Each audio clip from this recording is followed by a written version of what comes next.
So let's talk, man. Let's talk about another series that is all tied up at two.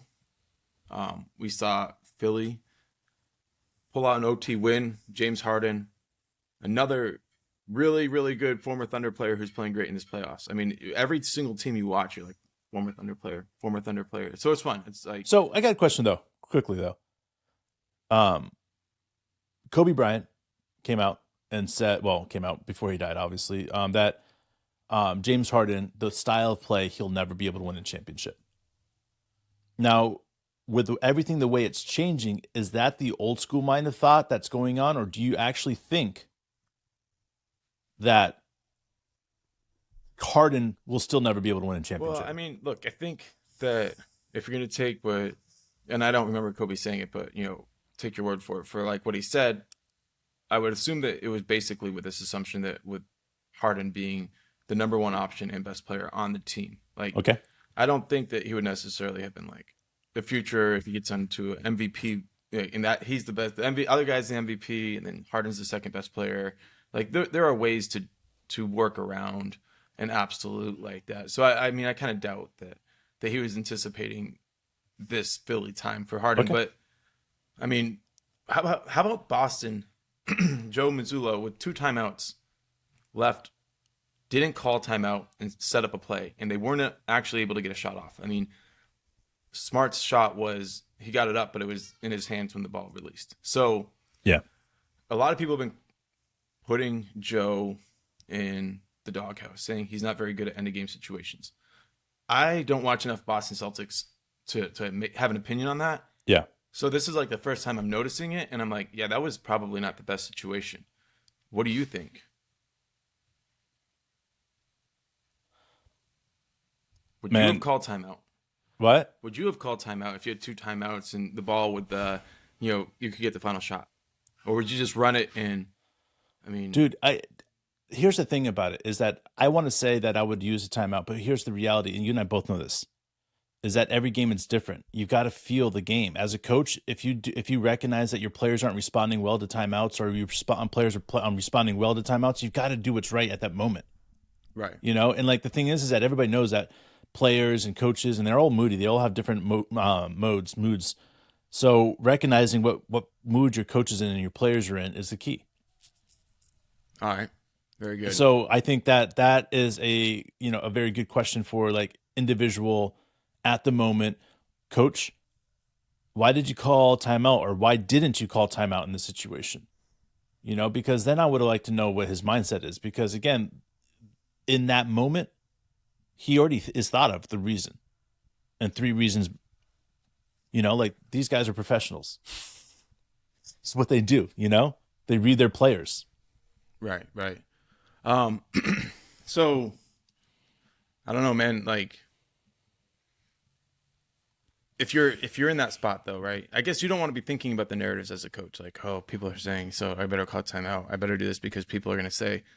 And you got Tatum, end of game situation, but the shot ended up finding Smart, and it was late. So, of course, that's going to be questioned. He could be in Boston if you lose the series to Philly. Like, people are going to be hyper focused on that one thing, end of game situations from your coach, and that's a big deal. So, well, and you hate seeing the narrative get out of control, but I'd rather get out of control on a coach and a player. Yeah, but you look at what Philly is, and they're a very veteran team with a very veteran coach. What else? Like, this is bound to happen to these teams like this, and yes, but the Boston went Celtics to are the going to be finals upset last about year. it. You can't. But yes, and I hear you. But with a young team, and this happened with the Oklahoma City How Thunder. young are they though? They're not as young as it They're- feels.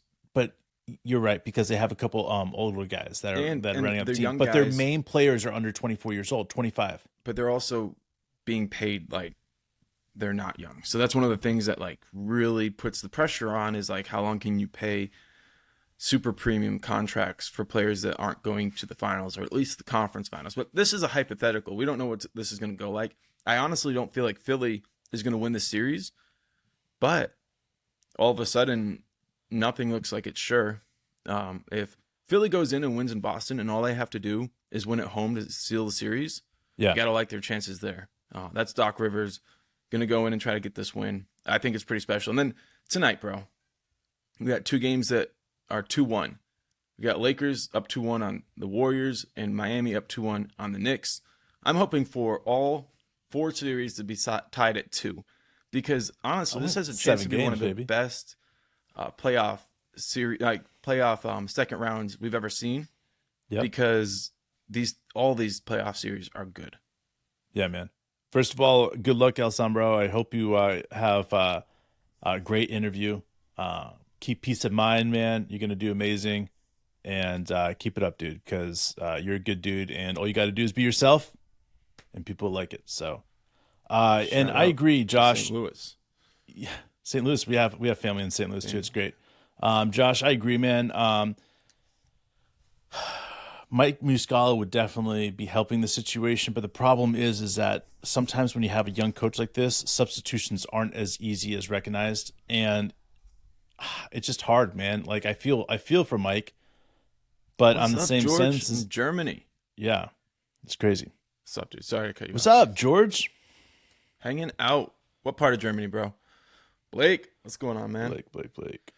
So, all right, let's talk about the Knicks and Miami, bro. Or do you want to talk about the Lakers and Warriors? You pick, dude. I like Lakers and Warriors, but let's go to Knicks because let's get this out of the way. You think it's gonna get tied up at 2 tonight, or you Dude, think I believe in the Knicks, man, and not that I don't believe in Miami, but Miami looks to me like they're on a mission. And listen, if Miami wins, I think there's a chance that they could be good enough to go on after that, and that's scary because this goes right back to what we were saying to everybody before the playoffs started. Is the play-in game is now becoming more important than anything else. And we're starting to see firsthand how important that play-in game is. And yes, sometimes the rest is better for a team, but we also see what happens when you rest. And it's scary because if you rest and you lose 2 games that you shouldn't lose because you're just not in sync, right? You're in turmoil at that point because now all they got to do is win 2 more games and you're out of the playoffs. And we saw that happen time and time again with 8, 7, and 6 seed this year. Man, and dude, I'm pumped up about, dude, the Suns, the energy that was in the arena, after they tied it up, like it just made me. I was glad I stayed up for the game, and I'm gonna keep doing this because these playoffs are getting spicy. Conference finals should be another level, but right now we've got something special. The NBA should be pumped. I mean, this is good for them. They got a little turmoil. They got a little controversy. That's good too. We got Knicks and Heat. That's great. That's unbelievable for the NBA. But let's talk Warriors and Lakers. Who you got tonight? What do you think? Hate both teams with a passion, but I want to say this. I hate Golden State Warriors so much more than the Lakers at this point in my life. So I am hoping for the slight upset the Lakers win here. And the reason is because call me a fantasy person, whatever you want to say, but I'm really, really hoping for a 7 and 8 seed for the finals. I think that would be unbelievable for the NBA because the 7 and 8 would be Heat versus Lakers, right, man? That would be amazing. So let's rank the series real quick. We got 4 series, all right? Philly, Boston, Suns, Nuggets, Knicks, Miami, and Lakers, Warriors. Which one do you think is the best series going right now? Lakers, Warriors, man. Okay, that's you got one. You got 2 veteran teams that know what it take, have multiple championship caliber players, MVPs, whatever you want to say. It's insane. All right, so then the second best series. Well, up until last night, I was going to say Knicks versus Heat, but now I'm starting to get that love for Denver Suns, man. I get excited about that now. We get a little bit of hate from the fans now. You're going to get some screaming, yelling, people cheering, throwing stuff. It's going to be fun. It's going to be an intense environment. All right, so we got Philly and Boston and New York and Miami. Which one do you think ranks third? And this is what New York, Miami. I mean, and Philly and Boston tied at 2-2. I know, and that's what's so crazy to me.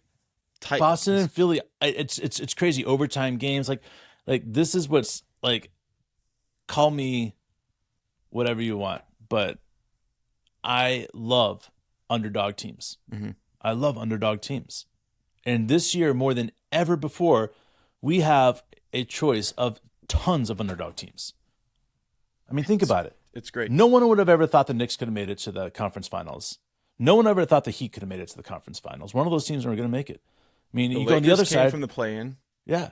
The You go on the other Warriors side. barely The made two it out best of it. teams in the East are playing against each other right now, right? Or I would even say the three best teams in the East. Two of them are going to get kicked out before the Western Conference Finals. You know, like, it's insane to me, man. I keep going back to it and over and over again that when you're looking at this year more than any other year, the excitement that something's happening and everybody's getting on it, it's crazy, man. Like, I can't even describe it. I'm glad you're back, but man, I can't describe it, man. Like, I wish we were in the playoffs this year so badly. But you know what's happening? Because this playoff is so historic, you don't think that this is going to be chapping at our guys' hearts a little bit, bro? You don't think this is going to be like Shea being like, damn it, we could have beat Denver.